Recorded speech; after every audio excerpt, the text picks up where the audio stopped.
this is your life and your career. You have to design your life to be what you would like it to be. It's like being an entrepreneur where there is no boundaries and you have to set those arbitrary boundaries. There are always arbitrary boundaries in your life when you're a PhD, and it doesn't matter what kind of sort of stage you are in your life. You have to set those boundaries. CEOs of major corporations have to set these boundaries as well if they are going to have a long-standing, sustainable career in the thing that they're actually doing. You can't just keep doing that particular thing that is eating you up inside you repeatedly without having boundaries to ensure that you can survive in the long run. It's very, very important for you to do that.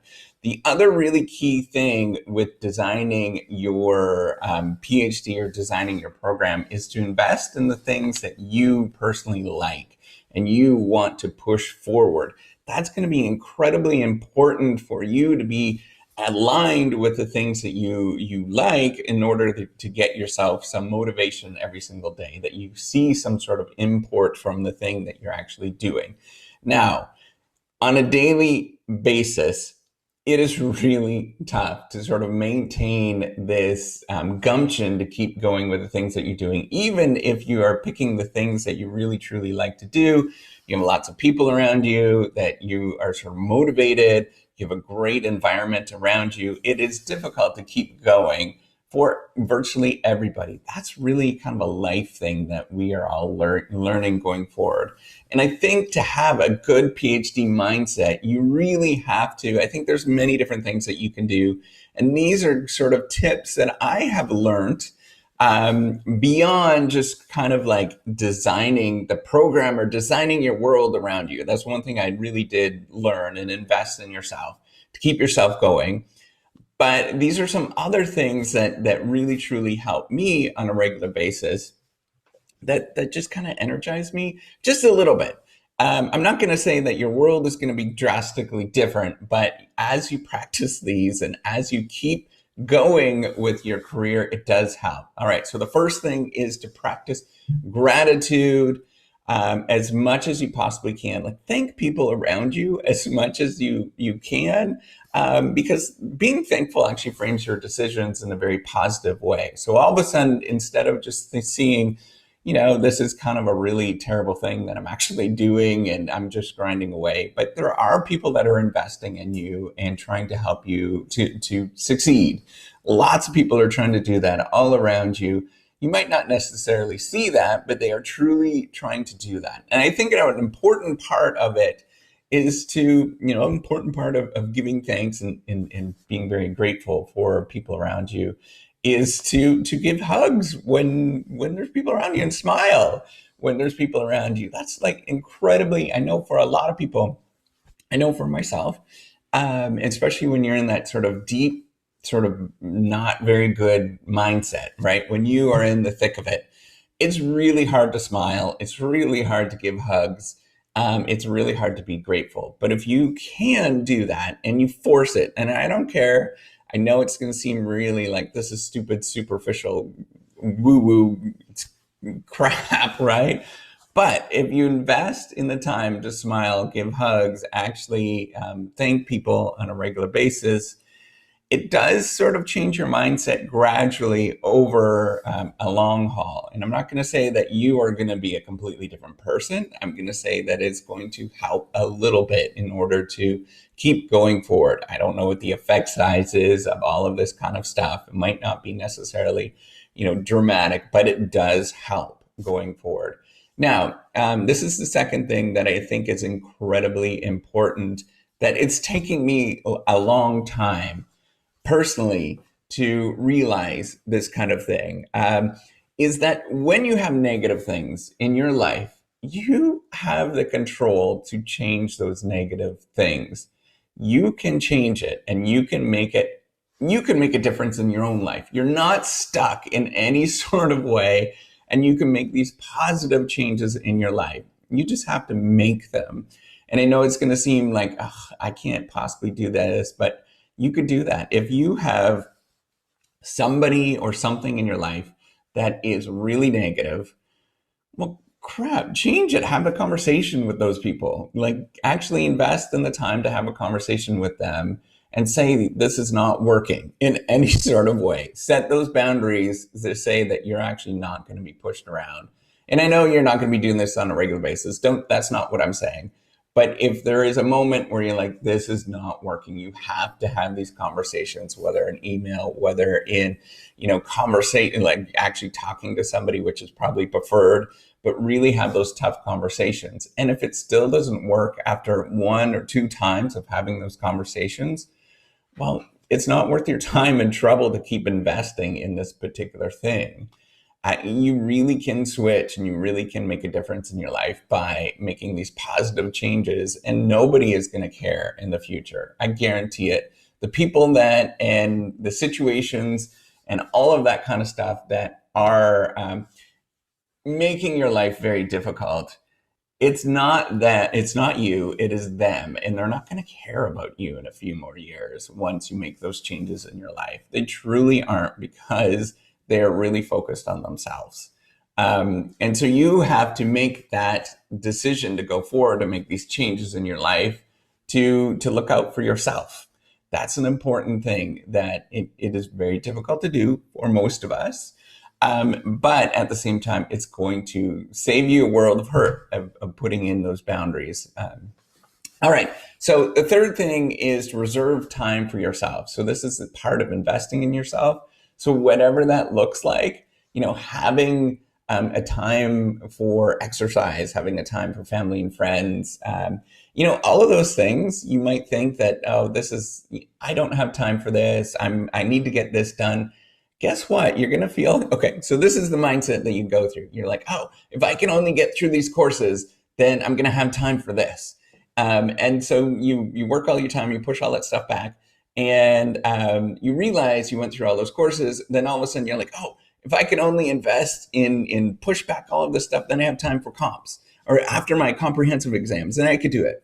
So then you do that, and then after your comprehensive exams, you say, oh, I don't have time for this. I need to study, work all the time.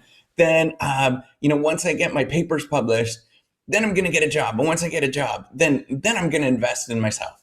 Then you do that, and you get a job, and then you get out there, and you're like, oh, I need to work until I get to tenure. And then once I get to tenure, then it's all going to be positive, and then I can start investing in myself. Then you're like, oh, no. I got to invest in my time. I got to work really hard so then I can get the full professor.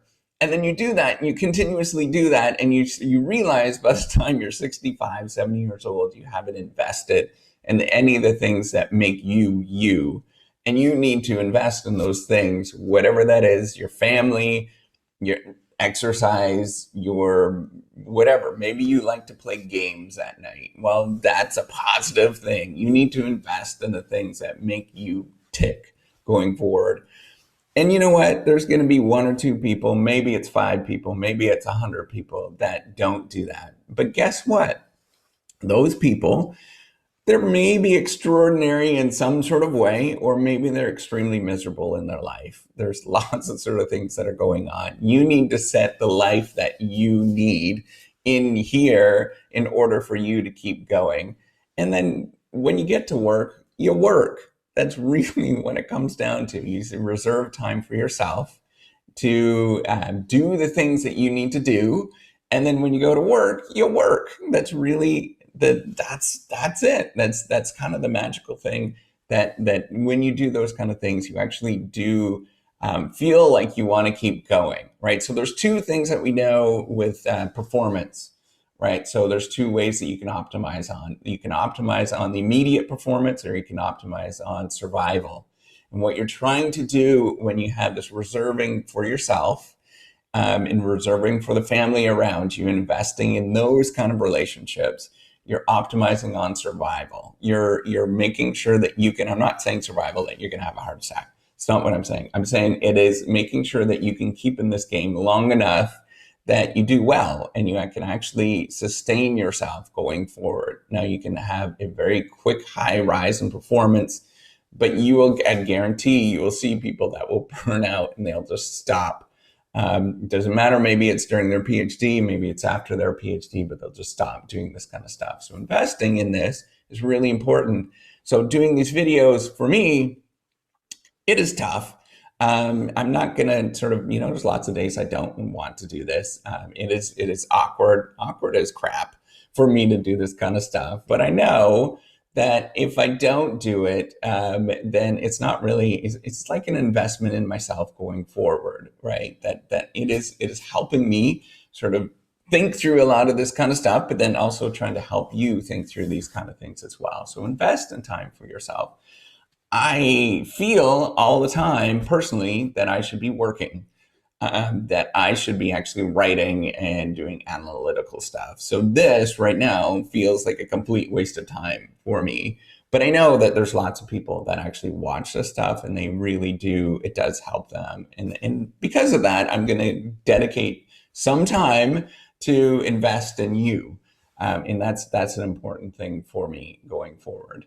All right. So a fourth thing is really, this is I've been picking up on this in the last few years, is really just get a good motivational coach, a podcast, or, maybe YouTube stuff, right? Some sort of thought leader, somebody in your community, or maybe it's your religious organization that just keeps you jazzed and keeps you going with the sort of motivation that you need. And it could come from any particular way and any particular source, right? It's not necessarily going to be YouTube videos, for example. It could come from anywhere, and you just have to look for that.